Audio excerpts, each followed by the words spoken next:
सामने खड़े हुए होते हैं, ठीक है।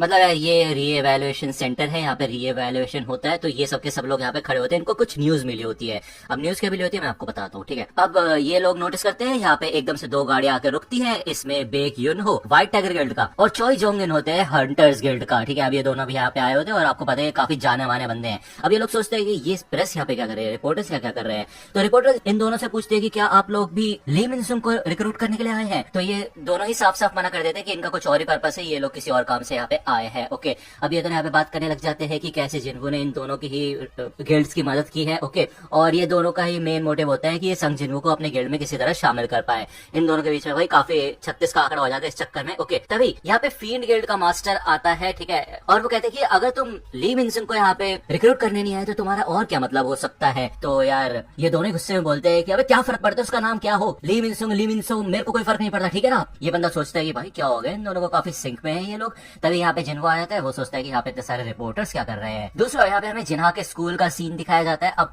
लड़कियां काफी ज्यादा एक्साइटेड होती है ली मिनसुंग के इंटरव्यू के लिए, क्योंकि भाई ली मिनसुंग वैसे एंटरटेनमेंट इंडस्ट्री में काफी ज्यादा पॉपुलर है, मतलब एक तरीके का एक्टर है वो, ठीक है, तो सारी लड़कियां उसको जानती है। दूसरा यहाँ पे जिन्हा बैठी होती है। ओके, अब यहाँ पे हमें दिखाया जाता है ली मिनसुंग के इंटरव्यू का सीन। तो बेसिकली वो बताता है कि यार वो एक हंटर की तरह अवेकन हो चुका है और आज से ही वो यहाँ पे डिसीजन ले रहा है कि वो एक हंटर बनेगा और लोगों की मदद करेगा। शायद ये उसकी किस्मत में लिखा है, वो अपनी इस किस्मत को आजमाना चाहता है। वो मिस्टर लिम टाइग्यू के साथ मिलकर काम करेगा, जो कि गिल्ड मास्टर है रीपर गिल्ड के, ठीक है। अब यार ये रिपोर्टर्स तो सोचते क्या बात है यार, ये बंदा एंटरटेनमेंट इंडस्ट्री में है और इतने मजे में रह रहा था, लेकिन अब यहाँ पे हंटर बन के अपनी जान खतरे में डालेगा और अभी तक तो इसको ये भी नहीं पता कि इसकी रैंक कौन सी है। ये तो काफी कमाल की बात है यार, तो ये काफी बड़ी बात है कहने के लिए। लेकिन ली मिनसुंग को पहले से पता होता है कि उसकी रैंक ए होने वाली है, क्योंकि उसको पहले ही न्यूज मिल गई थी। ओके, उसका कॉन्ट्रैक्ट है रीपर्स के साथ कि 2 साल तक उसे उनके साथ काम करना है और हंटिंग करनी है। ओके, और इस दौरान उसका पूरा इंप्रेशन भी ठीक हो जाएगा और बेसिकली उसका नाम भी काफी ज्यादा पॉपुलर हो जाएगा। तभी यहाँ पे साइड में गार्ड होता है जो कि जिन्वू को रोकता है। वो कहता है ओए यहाँ पे एंट्रेंस बंद हो चुकी है, बाद में आना, क्या काम है तुम्हें यहाँ पे।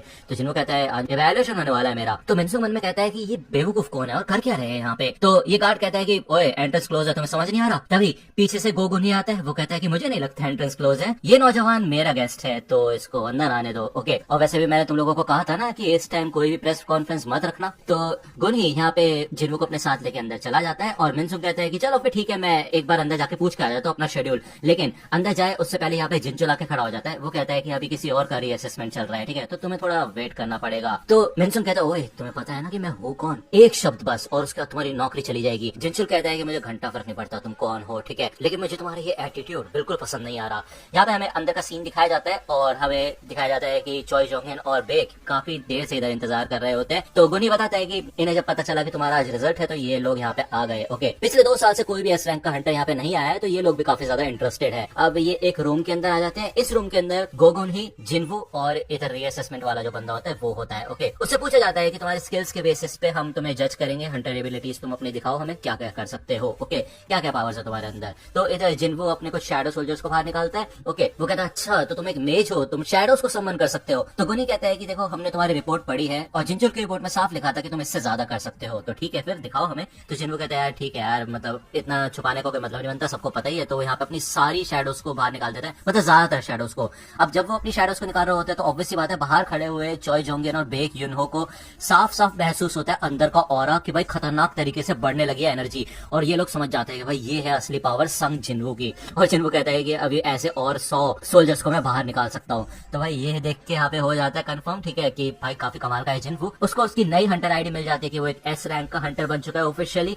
यहाँ पे वो अपना कार्ड लेके बाहर आता है। तो बेक और चॉय जोंगिन दोनों उससे बात करने के लिए रोकते हैं, बोलते हैं कि हम तुम्हारा थोड़ा टाइम ले सकते हैं। तो जिन्वू कहता है मुझे माफ करना, मैं थोड़ा बिजी हूँ। ओके, जैसे वो इस डोर से बाहर निकलता है तो दूसरा यहाँ पे हमें दिखाया जाता है जिन्हा के स्कूल का सीन। अब यार आपको याद होगा ना उसकी फ्रेंड जो कि एक मिशन में भी गई थी, वो आइस बीस्ट वाले मिशन में जिन्वू के साथ, वो भी यहाँ पे होती है। वो कहते हैं ओए जिन्हा देखो तुम्हारा भाई जिन्वू टीवी पे है। दूसरा यहाँ पे हमें माइनिंग टीम का भी सीन दिखाया जाता है, उनको भी पता चल चुका होता है और जूही को भी पता चल चुका होता है कि एस रैंक का हंटर है जिन्वू। और ये काफी कमाल की बात होती है।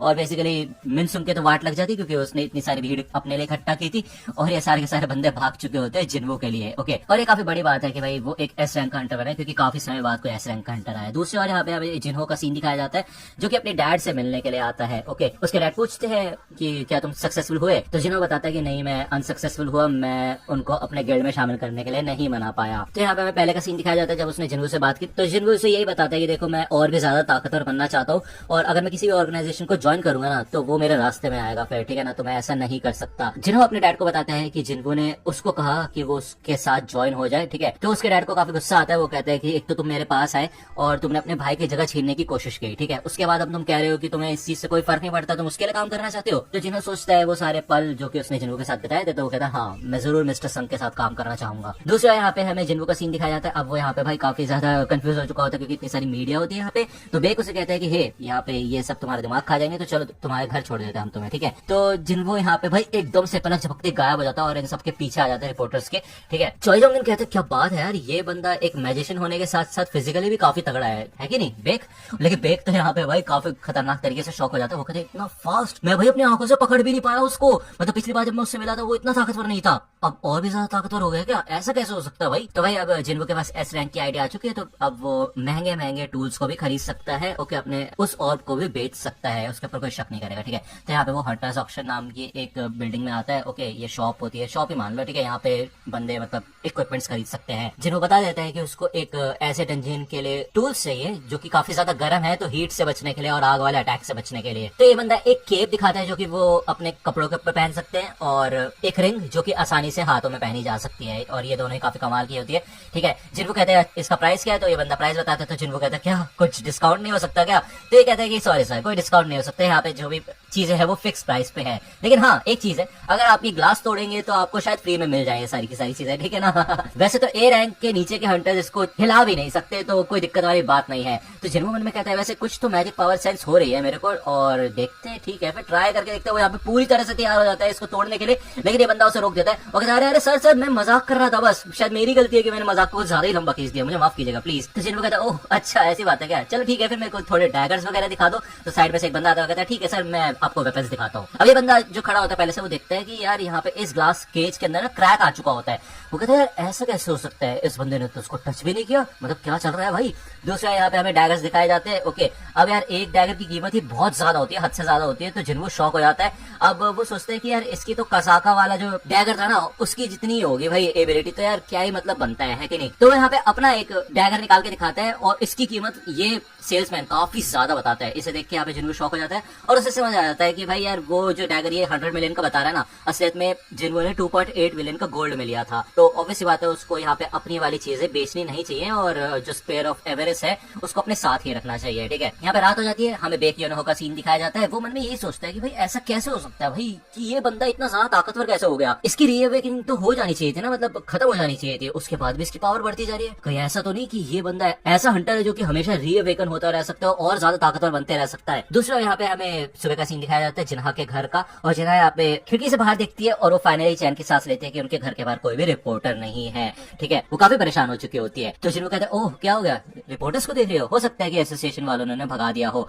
तो जिन्हा उसके ऊपर गुस्सा करने लग जाती है क्योंकि उसकी वजह से ये सब कुछ हुआ है। तभी यहाँ पे दरवाजा खटखटाया जाता है, मतलब बेल बजती है, तो उसको समझ आ जाता है कोई रिपोर्टर यहाँ पे शायद ऊपर आ चुका है। वो यहाँ पे गुस्से में दरवाजा खोलता है, लेकिन यहाँ पे कोई और नहीं बल्कि जिन्हो होता है। वो कहता है कि मैं आ चुका हूँ यहाँ पे सर। जिन्हो बिल्कुल सही टाइम पे आया होता है। जिन्हो उसे पकड़ता है और जिन्हा से कहता है कि हे मैं कल इसके साथ 1 हफ्ते के लिए बाहर जाने वाला हूँ, ठीक है ना, एक मिशन के ऊपर। ओके, तो कोई दिक्कत वाली बात नहीं है, ये मेरा ट्रस्टेड है बंदा असिस्टेंट। ओके, तो जिन्हो भी उस ड्रामे में उसका साथ देता है। इधर रात में जिन्हो उसके घर पे सोता है, तो जब ये सब लोग सो जाते हैं तो जिन्हो इधर कारगिल गन के जो 4 बॉडी गार्ड्स थे ना उनको लेके आता है। अब आपको याद होगा 4 में से एक को तो उसने ऊपर ही उड़ा दिया था, तो उसकी शैडो एक्सेप्शन हुई नहीं थी, तो 3 ही होते हैं यहाँ पे बेसिकली। ओके, तो यहाँ पे वो अपने एक गार्ड को जिन्हा के प्रोटेक्शन के लिए छोड़ देता है, बाकी वो एक छत पे आता है और अपने सारे शैडो सोल्जर्स को निकालता है और पूरी सिटी में पेट्रोलिंग करने के लिए भेजता है। अब भाई वो एक एस रैंक का हंटर बन चुका है ऑफिशियली, तो भाई सिटी में भी जो भाई मार धाड़ हो रही हो गया, फिर कहीं पे भी कुछ भी बीस्ट होते हैं, फिर कोई भी प्रॉब्लम होती है, तो जिन्हो का हक बनता है उससे निपटना। ओके, यहाँ पे अगली सुबह जिन्हो के साथ जाता है, बेसिकली जिन्हो उसे छोड़ता है उस बिल्डिंग के पास, ठीक है, जहाँ पे अपना डीमन कासल है। ओके, अब जिन्हो यहाँ पे जिन्हो से पूछता है कि आपने कल कहा था कि आप 1 हफ्ते के लिए जा रहे हैं, तो यार मतलब इतनी ज्यादा मेहनत। तो जिन्हो कहता है इसे मान लो एक ट्रेनिंग की तरह है ये। तो जिन्हो कहता है कि आप तो ऑलरेडी एस रैंक के अंडर बन चुके हैं ना, और कितनी ट्रेनिंग करेंगे। तो जिन्हो कहता है करना तो पड़ेगा। तो फाइनली ये लोग यहाँ पे आ जाते हैं।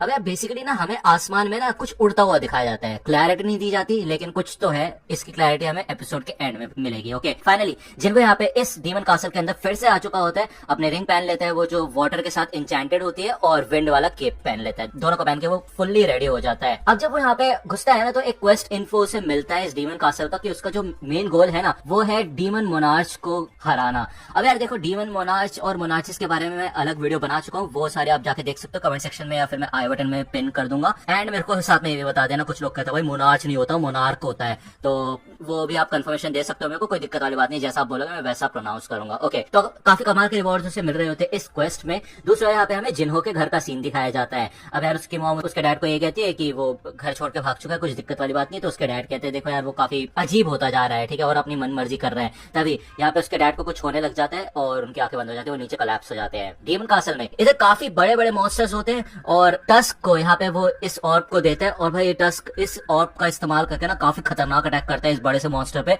और उसके चिथड़े उड़ा के रख देता है। तो जिनको समझ आ जाता है कि भाई ये काफी कमाल की चीज है और स्फेयर ऑफ एफेरिस को उसे टस्क के हाथ में रखना चाहिए। ओके यहाँ पे हमें हॉस्पिटल का सीन दिखाया जाता है और डॉक्टर बताते हैं कि जिन्हो के डैड को इटर्नल स्लीप डिजीज हो चुका है, यानी कि जो आसपास अगर मैजिकल बीस्ट वगैरह होते हैं ना या फिर हंटर्स ज्यादा होते हैं तो उनकी जो एनर्जी होती है ना उससे जिन्हो के डैड को कोई प्रोटेक्शन नहीं है, मतलब रेजिस्टेंट नहीं है वो उस चीज के। ओके ना, तो डॉक्टर उनसे पूछते हैं कि आसपास आपके क्या कोई हंटर रहते हैं, तो उस जिन्हो के डैड बताते हैं कि हाँ उनका बेटा एक हंटर है। ओके अब वो सोचता है यार जिन्हो का डैड की ऐसा कैसे हो सकता है कि एक मैजिकल दुनिया के अंदर उसके अंदर यही पावर नहीं है कि वो मैजिक को रेजिस्ट कर पाए, तो ये तो काफी बेकार चीज है, मतलब बेसिकली एक तरीके से दुनिया ने ही उसको लात मार के बाहर निकाल दिया है। ओके यहाँ पे हमें कुछ हंटर्स का सीन दिखाया जाता है जो कि पेट्रोलिंग कर रहे होते हैं और ये लोग जब यहाँ पे आते हैं ना तो ये देखते हैं कि सामने कोई खड़ा हुआ है। और भाई ये तुम मानोगे नहीं कि जो जेजू आइलैंड वाले आंट्स है ना जो उड़ना सीख गई थी, ये वो पहले आंट है मेरे ख्याल से जो यहाँ पे आ चुके हैं। ओ भाई तुम